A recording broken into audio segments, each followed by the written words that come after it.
Hello students, welcome to विश्वेसु class. आज मैं क्लास 8th को डिवाइड से रिलेटेड ही कुछ और भी क्वेश्चन समझा रही हूँ। पिछले वीडियो में मैंने आपको मोनोमियल विथ मोनोमियल से रिलेटेड क्वेश्चन समझाए थे जो कि बहुत ही इजी थे। आज मैं कुछ एक दो क्वेश्चन आपको डिफरेंट टाइप के समझा रही हूँ। फिर उसके बाद में मैं आपको जब डिवाइजर बाइनोमियल कैसे होता है तब क्वेश्चन कैसे किए जाते हैं ये मैं समझाती हूँ। तो पहले एक दो क्वेश्चन मैं आपको एक्स्ट्रा समझा रही हूँ, ये आप जरूर देखिए।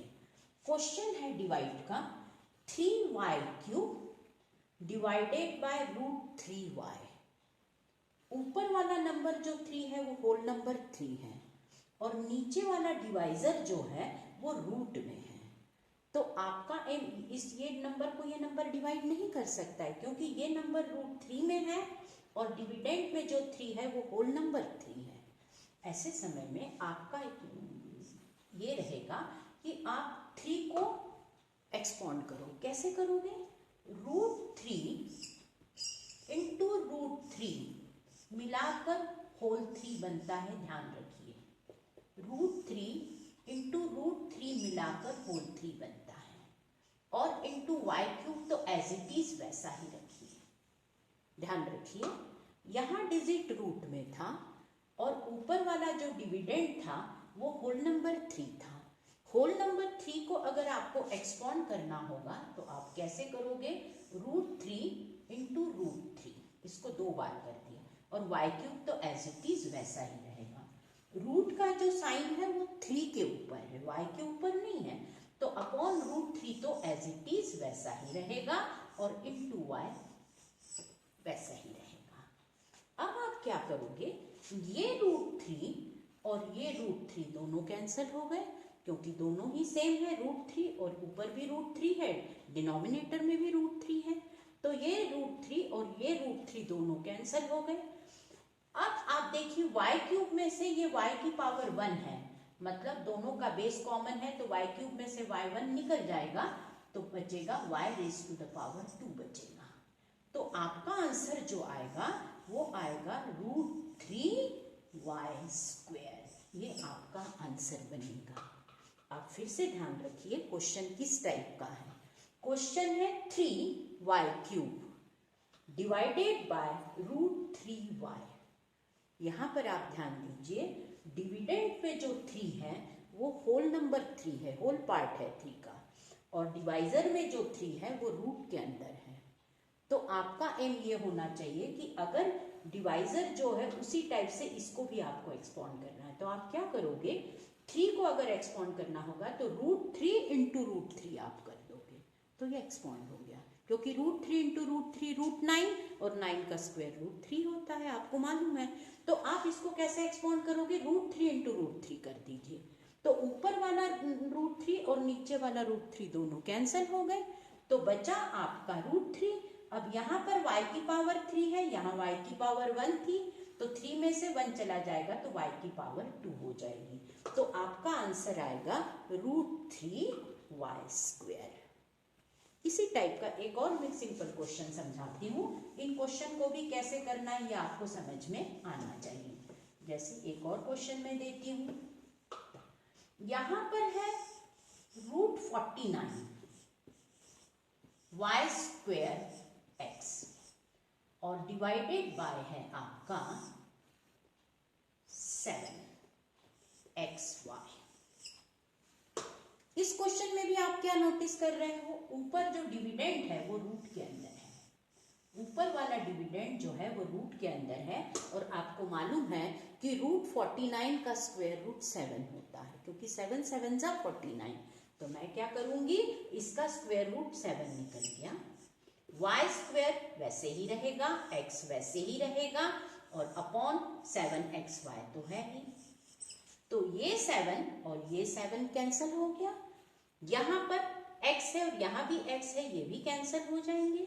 यहाँ y की पावर 2 है और यहाँ y की पावर 1 है, कोई पावर नहीं मतलब 1, तो यहाँ पर सिर्फ y ही बचेगा, तो आपका आंसर ओनली y आएगा। ये बात को भी फिर से समझ लीजिए। ऊपर वाला डिजिट रूट के अंदर था, √49 y²x, मतलब डिविडेंड आपका √49 y²x था और डिवाइजर आपका जो था वो 7xy था। तो आपका एम ये होना, यहाँ 7 है और यहाँ √40, रूट वाले डिजिट को आपका सिंपल नंबर डिवाइड नहीं कर सकता है। आपको पहले तो देखना है क्या √49 का स्क्वायर रूट निकल सकता है, निकल सकता है। √49 का स्क्वायर रूट 7 ही है, क्योंकि 7 7 = 49। तो आपने इसका स्क्वायर रूट निकाल के इसे तैयार कर लिया, वो आ गया 7। वाई स्क्वायर वैसे ही रहेगा, एक्स भी वैसे ही रहेगा, अपॉन 7xy, 7 से 7 कैंसिल हो गया, ये x और ये x भी कैंसिल हो गया, y स्क्वायर में से y निकल गया, ओनली y बचा। तो आपका आंसर ओनली y आएगा। ये भी मोनोमियल विथ मोनोमियल ही है क्वेश्चन, ये अलग टाइप के नहीं है, पर थोड़ा सा इसमें चेंज है, वो चेंज मैं आपको बताना चाह रही थी। अब अगला क्वेश्चन जो है वो थोड़ा सा समझने वाला है। तो क्वेश्चन मैं आपको बताती हूँ कि जब डिवाइजर बाइनोमियल हो तो क्वेश्चन कैसे होगा। क्वेश्चन है आपका x² - 4x + 4 डिवाइडेड बाय है x - 2। इन क्वेश्चन को करते समय आपको इस बात का ध्यान रखना है कि डिविडेंड और डिवाइजर पहले देख लीजिए। डिविडेंड में आपके 3 टर्म्स हैं और डिवाइजर में आपके ओनली 2 टर्म्स हैं, मतलब ये बाइनोमियल है। ये मोनोमियल विथ मोनोमियल क्वेश्चन नहीं है, ये ट्राइनोमियल विथ बाइनोमियल है। मतलब डिविडेंड आपका ट्राइनोमियल है और डिवाइजर आपका बाइनोमियल है। इन क्वेश्चन को करते समय सबसे पहली बात तो ये ध्यान में रखना चाहिए कि जो आपका डिविडेंड है उसको आप डिग्री के हिसाब से लिखिए, जिसकी डिग्री सबसे बड़ी है वो पहले आएगा। तो इसमें ऑलरेडी पहले x की पावर 2 है, ये पहले ही आएगा, -4x + 4। कभी कभी इसमें टीचर चेंज कर देती है, तो वो कैसे करेंगे वो भी मैं आपको अभी तो ये सिंपल है। ये जैसे डिविडेंड को डिग्री के हिसाब से लिखना है, वैसे ही डिवाइजर को भी डिग्री के हिसाब से लिखना है। कभी कभी टीचर -2 + x दे देंगी, पर ऐसा नहीं होगा, उसको x पहले लेना पड़ेगा फिर -2। इसमें भी x की पावर 2 बड़ी है, इसको पहले, फिर -4x, फिर +4। यहाँ तो उन्होंने एज इट इज सही ऑर्डर में दिया है, आपको ऑर्डर चेंज करने की इसमें कोई ज़रूरत नहीं है। पर ध्यान रखना कि जब डिवाइजर बाइनोमियल होता है तो डिविडेंड को भी डिग्री के हिसाब से पुट करिए और डिवाइजर को भी डिग्री के हिसाब से पुट करिए। तो कैसे होगा, अब मैं क्या करूँगी, पहले मैं एक रफ कॉलम बना लूँगी इसमें। इस क्वेश्चन को करना थोड़ा अलग है, पर एक बार समझ लोगे तो कोई कठिन भी नहीं है। अब मैं क्या करूँगी, x² - 4x और +4 इसको मैं इसमें डाल दूंगी और x - 2 को मैं यहाँ रखूंगी। That is divisor, that is dividend. अब आप देखिए यहाँ x की पहला टर्म इसका देखिए और पहला टर्म इसका देखिए। यहाँ x की पावर 2 है और यहाँ पर x है। तो मैं क्या करूँगी, मैं रफ कॉलम में आ जाऊँगी, मैं x की पावर 2 को ऊपर रखूँगी और x को नीचे रखूँगी। ये इतना ही पार्ट में करूँगी, तो दोनों को अगर मैं कैंसिल करूँगी तो मेरा x आ जाएगा। तो मैं यहाँ पर x रख दूँगी, पॉजिटिव x, क्योंकि ये भी पॉजिटिव था और ये भी। अब मैं इस x का इंटू x से करूँगी, क्योंकि मेरा एम ये होना चाहिए कि यहाँ x² है तो मुझे x को ऐसे डिजिट से मल्टीप्लाई करना है कि मुझे यही मिले। तो वो करने का तरीका मैंने आपको बता दिया। इसका पहला टर्म और इसका पहला टर्म, डिवाइजर का पहला टर्म और डिविडेंड का पहला टर्म ऊपर रखिए, डिवाइजर का पहला टर्म नीचे रखिए और दोनों को सिंप्लीफाई कर लीजिए, आपका x आ।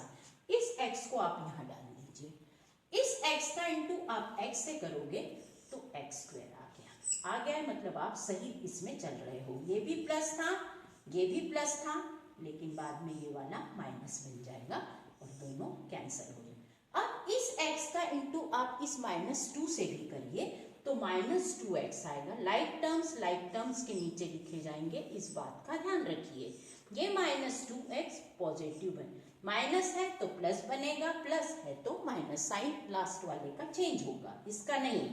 तो ये हो जाएगा, ये -4x है और ये +2x है, तो यहाँ पर -2x बचा और ये +4 एज इट इज ऐसा ही आ जाएगा।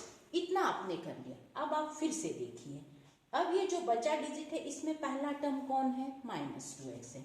फिर से रफ कॉलम में आइए, -2x को आप ऊपर ले लीजिए और इस x को तो आप नीचे ही ले लीजिए।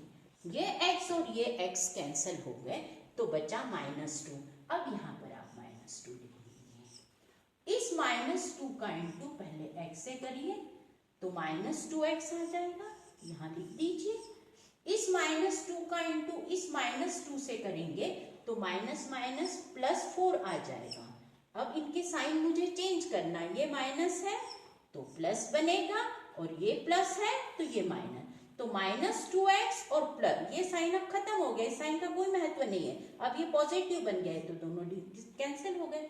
ये +4 है और ये अब -4 बन गया तो ये भी कैंसिल।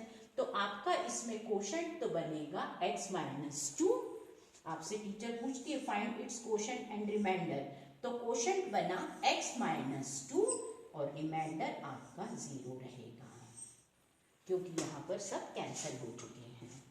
तो इस क्वेश्चन को करने का तरीका मैंने आपको बताया है कि अगर डिवाइजर बाइनोमियल हो तो करने का तरीका क्या होता है। अभी मैं और भी क्वेश्चन इससे रिलेटेड समझाऊंगी। तो आज के वीडियो में मैंने आपको इतना समझाया है, आप करके देखिए। हाँ, अगर आपको ये वीडियो पसंद आता है तो प्लीज़ लाइक और सब्सक्राइब करना बिल्कुल मत भूलिए। Thank you.